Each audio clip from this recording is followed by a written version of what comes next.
บ้านพระจักรเล่าถือนำไปขาถิ่มจนหมดแล้วพวกเขาก็เอาเด็กน้อยเลี้ยงข้วยของแก้วเขามาเป็นนายพ่อแม่พี่น้องที่ฮักแพงทั้งหลายโลกนี้แมนปีใหม่โอกาสนี้แมนปีใหม่2012เป็นฤกษ์งามยามดีซึ่งแนะนำรัฐบาลพระจักรเล่าพระทินแนะนำสภาการเมืองสูงสุดแห่งชาติแนะนำสภาการเมืองลาวเพื่อความถูกต้องของเราชาติข้าพเจ้านายกรัฐมนตรีขอถือโอกาสนี้อวยไส้ให้พรมายังพ่อแม่พี่น้องทุกแห่งหนทั้งลาวนอกลาวในจงได้รับความสมหวังโชคดีไสสนะและความสุขสิริสวัสดีทุกส่วนหน้าทุกครอบครัวและตลอดถึงลูกเต่าหลานเหลนปีใหม่2012เป็นปีแห่งการทำนวยของโลกพุทธศักราชเริ่มแต่พ.ศ. 1907ก็คือ2450จนถึงพ.ศ. 2555หรือพ.ศ. 2012อยู่ในเกณฑ์แห่งความวุ่นวายของโลกสงครามโลกครั้งที่1ก็เกิดขึ้นระหว่างนี้ในปี1917ถึงปี1920สงครามโลกครั้งที่2ก็เกิดขึ้นในระหว่างนี้คือ1939และ1945และปี2012จะมีปัญหาหยังแน่อันหายแห้งเกิดขึ้นในตอนนี้น้ำก็ท่วมแผ่นดินก็ไหวเหตุให้ของสงครามกำลังก่อตัวขึ้นทุกแห่งจุดอ่อนของโลกอยู่ที่ดินแดนตะวันออกกลางอิสราเอลอิหร่านซีเรียและเกิดปัญหาขึ้นแนวใดก็ปรากฏเห็นร่างหายอยู่ลงหน้าแล้วซองแทบหอมทะเลไต้หวันจีนแผ่นดินใหญ่และดินแดนน้ำทะเลจีนใต้อยู่ในเขตเสี่ยงภัยสงครามได้ทุกเมื่อจุดอ่อนของระบอบเผด็จการแมนอยู่ที่ประเทศจีนซึ่งพ่วงขยายอำนาจอิทธิพลทั่วเอเชียแอฟริกาและเอเชียตะวันออกเฉียงใต้ทะเลจีนใต้บัดนี้สหรัฐอเมริกามหาอำนาจโลกที่ร่วมกับนาโตกลุ่มยุโรป10กว่าประเทศอยู่ในขั้นเตรียมการขยายเขตคุ้มครองระบบเสรีต้านเผด็จการจีนอย่างห่อนแห้งที่สุดเมื่อปี2010ตอนท่านยิ่งคลินตันไปเยี่ยมยามประเทศเขมรได้ออกปากเตือนประเทศดังกล่าวอย่างบ่เตรียมใจคืออย่าให้เอาเขมรและม่วนประเทศแห่งนี้หักใส่อิทธิพลของจีนประเทศเวียดนามได้ดึงเอาจีนเป็นจุดเป้าหมายเพื่ออยากญาติเอาการช่วยเหลือและการคุ้มครองเพื่อความอยู่รอดจากสหรัฐและโลกเสรีสภาพการในรูปดังกล่าวนี้การเปลี่ยนแปลงอยู่ในลาวจะเกิดขึ้นบ่ได้ด้วยนโยบายอิสรภาพส่วนตัวของเราเองหากบ่มีสภาพอำนวยจากลาวนอกและนานาชาติอุ้มสู้เป็นแห่งใดแน่นอนอิงใส่ผลประโยชน์ของตนอยู่ในเวียดนามการเข้าเกี่ยวของอเมริกันอยู่ในลาวและในเขมรนั้นแมนมีจุดยืนอยู่ที่ฮานอยอยู่ที่เวียดนามในแผ่นดินในแผนการต่อต้านจีนดังนั้นแผนการต่อสู้เพื่ออำนาจอธิปไตยเอกราชและสิทธิมนุษย์อยู่ลาวจึงพัวพันอยู่กับผลประโยชน์ที่กล่าวนี้สภาพการดังกล่าวนี้การเปลี่ยนแปลงอยู่ในลาวถึงแม้นอเมริกันจะเข้าเกี่ยวข้องแต่เวียดนามนั่นแหละคือพื้นฐานของการเปลี่ยนแปลงหากบ่มีลาวนอกเขาไปแก้ไขปัญหาประเทศลาวจะต้องสูญเสียอิสรภาพตลอดไปฉะนั้นในวันที่28 29ที่ผ่านมารัฐบาลพระจักรลาวพัทินจึงรวมเส้นสัญญากับรัฐบาลสาธารณรัฐเวียดนามหรือรัฐบาลฮั่นไซงอนเพื่อร่วมมือกันต่อสู้ฟื้นฟูสัญญาปารีสขึ้นมาใหม่เตือนสติให้มหาอำนาจโลกฟื้นคืนความรับผิดชอบซึ่งบทบาทการสร้างสันติภาพที่แท้จริงนอนอยู่ในพันธะดังเดิมให้พวกตนที่เคยเส้นไว้กับประเทศอินโดจีนเกาลาวเขมรและเวียดนามอันถือเป็นกระดานหมากรุกของโลกในเขตเอเชียตะวันออกเฉียงใต้และในเอเชียแปซิฟิกวันที่25 มิถุนายน 2011พวกเฮา2ประเทศคือลาวและเวียดนามและส่งจดหมายเรียกร้องถึงนานาชาติห้อยพวกประเทศเกี่ยวกับการขยายอิทธิพลจีนเข้าสู่ลาวและเขมรตลอดเขตแดนเอเชียซึ่งถ้าให้โลกเสรีถือเป็นข้ออ้างในการขยายอิทธิพลของพวกตนต่อต้านการขยายตัวดังกล่าวของพวกจีนจนการขยายตัวของโลกเสรีจนถึงประเทศออสเตรเลียแน่นอน2รัฐบาลคือรัฐบาลพระจักรลาวพระทินและรัฐบาลสาธารณรัฐเวียดนามพระทินต่างก็เป็นรัฐบาลเสรีนิยมซึ่งผลประโยชน์ ของพวกตนอิงใส่เสรีประเทศฉะนั้นการต่อต้านแผนการขยายอำนาจของจีนจึงเป็นหน้าที่อันสอบธรรมของพวกเราและของประชาชาติเอเชียตะวันออกเฉียงใต้ถึงอย่างไรก็ตามเกี่ยวกับปัญหาลาวของพวกเรานั้นการต่อสู้ฟื้นฟูสัญญาปารีสแม่นเส้นทางอันแจ่มแจ้งที่จะนำไปถึงชัยชนะและเป็นทางห้อมและปลอดภัยหลายกว่าวิธีอื่นใส่เป็นความหวังของประชาชนลาวเพราะมันเป็นประตูทางออกที่มีเหตุผลในการต่อสู้ฟื้นฟูเอกราชอำนาจและจิตใจแห่งชาติสัญญาปารีสยังยืนถึงความคงอยู่ของสัญญาคือแนวพระกรหัสที่4เกี่ยวกับเอกราชของประเทศลาวเขมรและเวียดนามพร้อมด้วยเขตน้ำแดนดินของทั้ง3ประเทศและยังยืนถึงสัญญาคือแนวพระกรหัส62ที่เกี่ยวกับปัญหาภายในลาวจนฮอดสมัยการถอนโฮมลาวครั้งที่3ด้วยสัญญาเวียงจันทร์ปี1973ที่ถือพวกคอมมิวนิสต์ลาวเวียดหักหลังทรยศและถือละเมิดยาจากเวียดนามคู่สัญญาของสหรัฐและเวียดนามใต้ที่สาธารณรัฐหรือสาธารณรัฐเวียดนามอันเป็นคู่สัญญาของรัฐบาลประชาชนลาวปัจจุบันพฤติกรรมอันเป็นการละเมิดโจงแจ้งและบังอาจที่สุดก็คือลายเส้นของเวียดนามคอมมิวนิสต์ในสัญญามิตรภาพลาวเวียดวันที่18/7/1977ทับซ้อนกับลายเส้นเดิมของมันเองในสัญญาปารีสวันที่27 มกราคม 1973ทับซ้อนกับลายเส้นของมันเองที่เส้นไว้กับนานาชาติอีกก็คือสัญญาเสนอ1954และสัญญาเสนอ1962บัดนี้การจะตั้งรวม3ชาติคือลาวเขมรและเวียดนามก็คือสัญญาพันธมิตรเอเชียเสรีตะวันออกเฉียงใต้หรือ Free Southeast Asian Island กำลังขยายตัวออกไปสู่สายตาและเส้นประสาทของนานาชาติโดยเฉพาะมหาอำนาจต่างๆของโลกรัฐบาลประชาชนลาวพัดทินขอแจ้งให้พ่อแม่พี่น้องชาวลาวทั้งหลายในลาวและทั่วโลกได้ทราบรวมกันว่าการต่อสู้เพื่อฟื้นฟูคืนเอกราชอธิปไตยและสิทธิมนุษย์อยู่ในโลกนี้ก็คือในลาวจะบ่มีความสำเร็จใดๆด้วยใบเตี่ยกระดาษและห้อยปากกาเพียงอย่างเดียวบ่มีจักเทื่อที่ศัตรูสัวซาจะยำเกรงย่านต่อลายมืออันงามๆของนักวิชาการและปัญญาชนขันด็อกเตอร์แม้แต่ใบเตี่ยสัญญาอนุสัญญาและโครงการ18ขอที่เส้นกันต่อหน้าโตอันไม่เกียรติมันก็ยังเหยียบทิ่มสัญญาปารีสสัญญาเจนีวาสัญญาเวียงจันทร์ที่มหาอำนาจรวมกันลงนามมันก็ยังเอาเป็นเกียรติเสตีนมหาอำนาจโลกเขาก็แม่นมนุษย์ปุถุชนธรรมดาแน่นอนยอมยืนอยู่เคียงข้างฝ่ายที่มีผลประโยชน์ฝ่ายที่จะสามารถให้ผลประโยชน์แก่เขาได้ฉะนั้นการต่อสู้และการเรียกร้องเอาผลประโยชน์ของพวกเขาจึงบ่แม่นการแต่งขันดอกไม้ถูกเทียดไปขอความเป็นธรรมจากพวกโจรสากลนานาชาติเขาลึงกับการห้องถูกมาหลายแล้วยังยืนคำห้องยิงยืนคำห้องไปหลายเท่าใดแล้วก็นั่งถาคำตอบด้นบันไดโลกนี้จะบ่เข้าข้างคนเจ้าของแน่ที่นั่งถาหับโซ่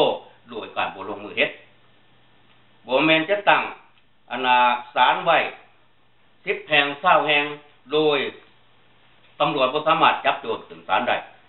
ศาลก็ตั้งอยู่หันบ่มีหยังสามารถที่จะตัดสินความเป็นธรรมได้มันแม่นอำนาจทางกฎหมายของตำรวจที่สามารถจับโจรเท่านั้นที่ตัดสินสิขาดบรรดาเพื่อนความทราบที่หาแพงทั้งหลายบัดนี้ปีใหม่2012ก้าวเข้ามาของขวัญปีใหม่2012ที่ประเทศชาติควรได้รับนั้นแม่นขึ้นกับพวกเฮาทั้งหมดของขวัญอันไม่เกียรติไม่ค่าและความเหมาะสมที่สุดก็คือความสามัคคีและการถอนโถมลาวนอกผู้รักชาติออกจากความกระแจกกระจายซึ่งจะได้มอบให้แก่ชาติเฮายุติการอันนี้เถาะที่เฮาจะต้องเล่นการเมืองโดยสวมหน้ากากใส่กันปิดหน้ากากมีแต่สื่อแฝงแสดงว่ามันคือกำลังการเมืองขี่ญาติซาขาวไปหลีอยู่ในสวมในวิทย์และห้องออกมาใส่กันสิ่งเหล่านี้ทั้งหมดจะตัดสินปัญหาศาสตร์ได้จังได๋ในเมืองเวียดนามเขามาตั้งเป็น3ล้านเป็นหยังบ่โปโลหัวกันเป็นหยังบ่ตั้งตัวที่จับมือกันเป็นหยังบ่ย่างเข้าไปหากันเพื่อชัยชนะเพื่อควบสมที่เพื่อการทั่วโลกเพื่อการตัดสินใจอันเด็ดเดี่ยวสำหรับศาสตร์อันนี้หลายเทื่อมาแล้วแต่ปี2009 การจะตั้งใหม่ได้เกิดขึ้นมีหยังไงพ่อแม่พี่น้องทั้งหลายก็ฮู้แล้วการจะตั้งต่างๆเหล่านี้สร้างจะเป็นโตเพื่อก้าวไปถึงการเสียสละอันยิ่งใหญ่สำหรับศาสตร์บ้านเมืองก็ต้องผ่านเวลาโดนปานใดแล้วเฮาก็พยายามที่จะสวยโอกาสทุกอย่างเพื่อสุกหนูส่งเสริมเฮ็ดให้การจะตั้งใหม่ๆเป็นหัวเป็นขาแต่สุดท้ายข้าพเจ้าก็ยังแนมเห็นอยู่ที่บรรดาเอาผ้าพกหนามาเฮ็ดการเมืองกันร้อยบ่ผู้ใดกล้าที่จะถอดผ้าพกหนาออกว่าเป็นชื่อจริงมันไผบางเทื่ออันนี้เฮาเดาไปอาจจะเพื่อว่าเวลาพะโลออกมากลายเป็นตำรวจเกเรข้างบ้านเฮาด่ากันบ่สุดบ่ติ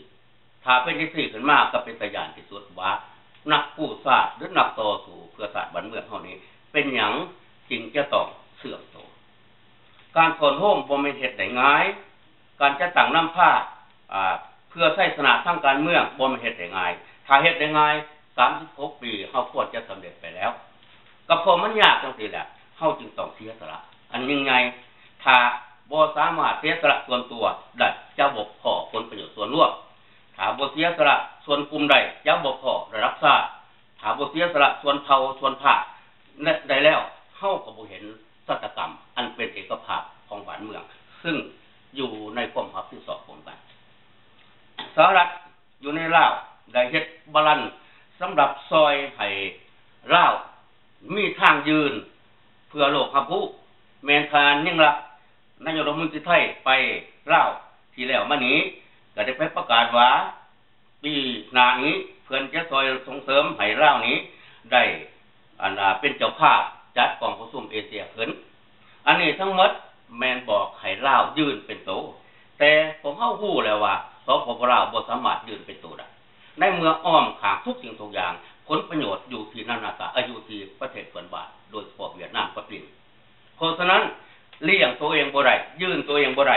จังซั่นแล้วเขาจะพึงคนลาวในโดยเฉพาะขอหอยอยู่กับพรรคในรัฐสปปลาวหรือสปปลาวเวียดนั้นข้าพเจ้าคิดว่าเป็นความคิดที่ผิดพลาดเพราะฉะนั้นยืนเป็นตัวของตัวเองถ้าหากว่าฮักษาก็แม่นลาวฮักษาทั้งหลายนี่แหละมาจับมือกันฮักผู้เดียวบ่ได้แก้ผู้เดียวบ่ได้แม้แต่กระตูบน้อยๆคนเฮาก็ยังพึงแห้งของปืนได้เป็นมันบ่แม่นของที่จะเฮ็ดได้ง่ายศาสตร์บ้านเมืองเป็นเรื่องใหญ่ถ้าบ่ร่วมกันระดับศาสตร์แล้วไปกู้ศาสตร์บ่ได้เอาระดับเผ่ากู้ศาสตร์ก็ผิดเอาระดับกลุ่มกู้ศาสตร์ก็ผิดเพราะฉะนั้นต้องมีระดับศาสตร์กู้ศาสตร์สละความเป็นเผ่าสละความเป็นภาคสละความเป็นกลุ่มจึงสร้างระดับศาสตร์ได้แล้วก็หลายคนได้เว้าใส่หูพวกเฮาได้ยินข่าวบอกว่าถ้าผู้ใดกลุ่มใดก็ตามที่เขาถึงสากลได้รับการสนับสนุนจากสากลได้ผู้นั้นแหละเป็นผู้นำข้าพเจ้าสาธุขอให้พอจังซั่นแต่ว่าถ้าว่าเบิ่งการจัดตั้งใหม่ที่เกิดขึ้น2ปี3ปีแล้วกลับขึ้นหลังของประชาชนเหล่านี้ข้าพเจ้าได้ส่งจดหมายไปเกือบพันฉบับมันบ่แม่น 2-3 ฉบับแม้แต่เรื่องเขายึดที่ดินที่ดอนหยังทั้งหมดเรื่องถูกจับถือกุมเรื่องดร.สมภพบ่เรื่องการขาการฟันกันอยู่ในเมืองไทยต่างๆยศหมายไปถึงสากลหมดถ้าจะให้ท่านทั้งหลายเรามาถามว่านายกรัฐมนตรีพาทินส่งมาให้เบิ่งมั้ยข้าพเจ้าจะอัดส่งเป็นกล่องพุ่นน่ะอยากเห็นบ่สากลก็คือบนตั้งอยู่หั่นแหละท่านก็อยู่เป่าประเทศฝรั่งเศสก็สตราสบวร์ก็แม่นสภายุโรปแล้วอยู่เบลเยียมหันก็แม่นสหภาพยุโรปอยู่นี่สหภาษาเขาบ่ได้ย้ายไปไสแต่คนลาวทั้งหมดนี่อันแลนไปหรือเกี่ยไปทั้งหมดพ่ายเขาวิ่งหัวมาอีกแล้วจดหมายมาอีกแล้วห้องทุกข์มาอีกแล้วอันคนนอนอยู่ในเฮือนเนี่ยเป็นห้องทุกข์เขากองอยู่โลกนี่มันมีโลกของความทุกข์มันบ่มันจะเฮาเท่านั้นทุกข์แต่ว่าทุกข์ตัวใดที่เขาจะยื่นมือเขาไปเกี่ยวของเขาต้องเบิกผลประโยชน์ที่จะต้องตัดสินสี่ขาดการปฏิบัติงานของสหประชาชาติแม่นมหาอำนาจนั่นแหละมหาอำนาจกินกับไผอยู่กับไผมหาอำนาจจีนมีผลประโยชน์กับลาวแดงเพราะฉะนั้นลาวแดงขึ้นกับเวียดนามจีนกับเวียดนามก็ต้องไม่จับมือกันอันใดอันหนึ่งเพื่อผลประโยชน์ของตัวเองที่ต้องรักษาไว้อยู่ในเมืองลาวจังสี่ทั้งหมดคือผลประโยชน์ดังนั้นพวกเฮาจะเฮ็ดหยังก็ตามพวกเฮาจะต้องเว้าถึงผลประโยชน์ซึ่งจะต่อรองกับนานาชาติได้ก็คือก่อนอื่นมัดความเป็นเอกภาพความมีน้ำหนักวันบ่อยเสียงเดียวของคนลาวทั่วโลก บ่แม่นหลายเสียงบ่แม่นหลายเจียไว้เดียวแท่นคนทั่วสัตว์เจียไว้เดียวแท่นหมดทุกกลุ่มได้บ่ถ้าเฮ็ดจังซี่ได้ใช้ชนะอยู่ปานนั้นแหละการเฮ็ดการเมืองที่แท้จริงนั้นจะต้องประกอบแบบเจ้าเป็นมหาเด้ก็ต้องเว้าภาษามหาหน่อยนึงจะต้องประกอบด้วย4ปัญหา4เงื่อนไขหรือ4คุณสมบัติศรัทธา1ศรัทธา2สติ3สมาธิและปัญญาศรัทธาแม่นหยังความเชื่อมั่น1เชื่อมั่นในตัวเองต้องเชื่อมั่นในตัวเองที่ยังก็ตาม2เชื่อมั่นในศาสตร์ถ้าจะสู่เพื่อศาสตร์เชื่อมั่นในศาสตร์ว่าศาสตร์นี่มีค่าศาสตร์เฮามีค่าศาสตร์เฮามีความสามารถศาสตร์เฮาเป็นมนุษย์ที่มีเกียรติผู้นึงต้องมีความเชื่อมั่นในศาสตร์2เชื่อได้เด้อ3ต้องมีความเชื่อมั่นในหมู่คณะที่จะเดินทางแก้ปัญหาศาสตร์บ้านเมืองต้องเชื่อมั่นในหมู่คณะถ้าเชื่อมั่นบ่ได้คล้ายๆก็ว่านอนเป็นหลังใส่กันเป็นโจร2คนนอนเป็นหลังใส่กันต่างคนที่ขึ้นไปหาผลผู้อื่นเพื่อผลประโยชน์ของใครของมันเซโรเป็นผู้นำบ่ได้อันที่3มาแม่นเชื่อมั่นในนโยบายการจัดตั้งนำพา1เชื่อมั่นในตัวเอง2เชื่อมั่นในศาสตร์3เชื่อมั่นในนโยบาย4เชื่อมั่นในเพื่อนของพวกงานมี4เชื่อมั่นอันนี้มันศรัทธาวันนี้สติแม่นหยังต้องสำนึกเสมอว่าเฮาเฮ็ดหยังเฮาต้องการหยังภารกิจที่เฮาเฮ็ดทั้งหมดนี้เป็นประโยชน์หรือให้ประโยชน์มีค่าหรือบ่มีค่าคนอื่นรับรู้หรือบ่รับรู้เป็นจะรับใส่คนส่วนใหญ่หรือรับใส่คนส่วนน้อยสติต่างๆทั้งหมดต้องบอกตัวเองเสมอไว้ในการเฮ็ดการเมืองเฮ็ดการศาสตร์เฮ็ดสังคมมนุษย์นอกจากนั้นสมาธิต้องมีความทุนเทียงมั่นใจนั่นน่ะจิตใจจะต้องบ่ผันเปลี่ยนบ่แปรผันบ่กระลอกกระแลกซึ่งยืนตัวอันแน่นอนบ่เป็นที่เชื่อถืออันที่4มากก็แม่นปัญญาจะเรียกตลาด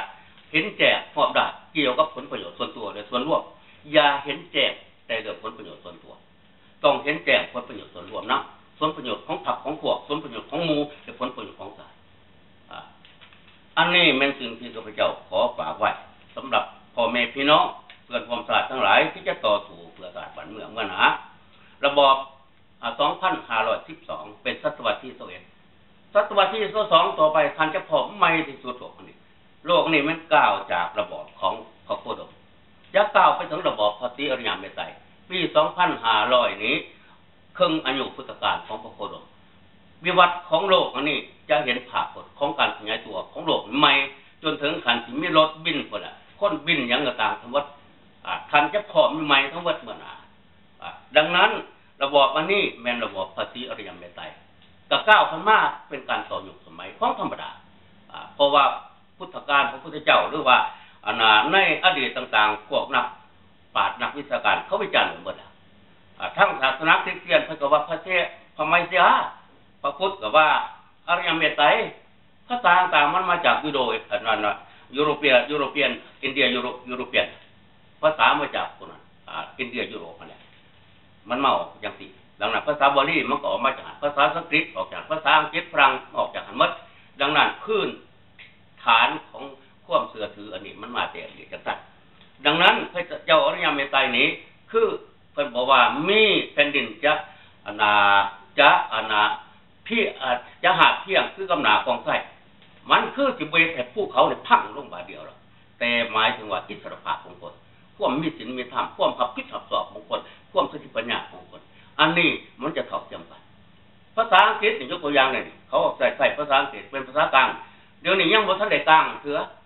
แต่ว่าขั้นต่อไปจักศตวรรษที่22นี่บางเทื่อได้ใส่ทั่วโลกบ่ฮู้จักสิมันภาษาอังกฤษหรืออันใดก็บ่ฮู้ข้าพเจ้าครับสวกไปอย่างไรจะต้องมีภาษามนุษย์ที่ใส่กันได้หมดทั่วโลกนี่แล้วแผ่นดินนี่ทั้งหมดจะต้องแผ่นดินของรัฐบาลเดียวบ่แม่นมาญาติอำนาจกันแบบนี้สิ่งต่างๆทั้งหมดนี้แม่นความฝันของอันนี้พวกเฮากำลังอยู่ศตวรรษที่21เป็นหยังเขาจังสิบ่ได้ตั้งตัวสำหรับเผชิญกับความเป็นจริงดังนั้นศตวรรษที่12พ.ศ. 2012นี่อาจจะมีวิวัฒน์อันใดหนึ่งขึ้นเพื่อจะเปลี่ยนสภาพของโลกอันนี้ไปทางใดก็บ่ฮู้